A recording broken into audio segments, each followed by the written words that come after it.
Rompakan Maybank Ceras. Ketika masyarakat Muslim di Malaysia sedang merayakan Hari Raya Aidilfitri, berlaku rompakan di sebuah bank. Satu terowong digali terus menuju ke bawah bilik kebal.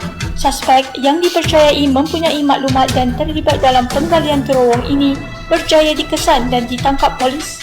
Malamnya, ketika dalam tahanan polis, suspek itu meninggal dunia. Ikuti kupasan selanjutnya. Pada 6 Mac 1995, seorang pekerja di sebuah bank hadir bertugas seperti biasa selepas cuti yang panjang selama 3 hari. Ketika pekerja itu memeriksa bilik kebal, dia terkejut kerana lantai bilik kebal itu berlubang dan peti-peti kecil keselamatan telah dibuka. Wang dan barangan berharga jutaan ringgit yang disimpan di dalam peti keselamatan itu lesap. Kejadian ini juga turut memeranjatkan pemilik-pemilik peti keselamatan yang menyangkakan barangan berharga mereka akan selamat disimpan oleh pihak bank. Pihak polis yang menyiasat kes ini menyatakan, inilah kali pertama rompakan bank yang dilakukan di negara ini menggunakan kaedah menggali terowong. Sebelum ini, ada juga kejadian yang melibatkan bilik kebal dipecah masuk, tetapi dengan cara menebuk dinding melalui bangunan bersebelahan. Maybank Finance yang terletak di Taman Ceras ini adalah salah satu deretan bangunan lot kedai setinggi 2 tingkat. Di hadapan bank itu, ada sebuah longkang besar yang berfungsi sebagai aliran air banjir. Menurut pihak polis, perompak-perompak itu memilih menggali terowong pada Hari Raya Aidilfitri yang pertama kerana banyak perniagaan termasuk bank itu menutup operasi selama 3 hari.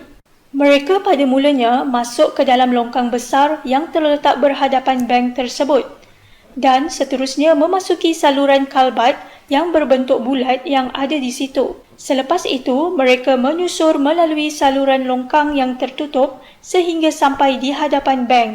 Longkang tertutup ini berukuran 1 meter tinggi. Setelah mereka memastikan kedudukan yang tepat, mereka mula menebuk konkrit di bahagian sisi dinding longkang tertutup itu untuk membuat terowong.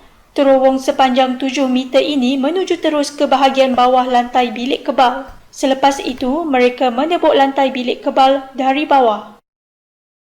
Sebanyak 723 peti keselamatan yang ada telah dikosongkan isinya. Kerugian yang dianggarkan ialah sebanyak 30 juta ringgit. Ini adalah satu jumlah yang besar pada tahun 1995. Pihak polis juga menjumpai troli-troli kecil yang digunakan untuk mengisi tanah ketika perompak ini menggali terowong. Unit anjing K9 juga digunakan untuk menjejak perompak-perompak ini. Botol-botol air kosong yang dipercayai milik perompak-perompak ini juga dijumpai di dalam terowong. Pihak polis mula melancarkan operasi mengesan perompak-perompak ini berdasarkan maklumat-maklumat yang ada berkaitan kes-kes rompakan bank yang terdahulu.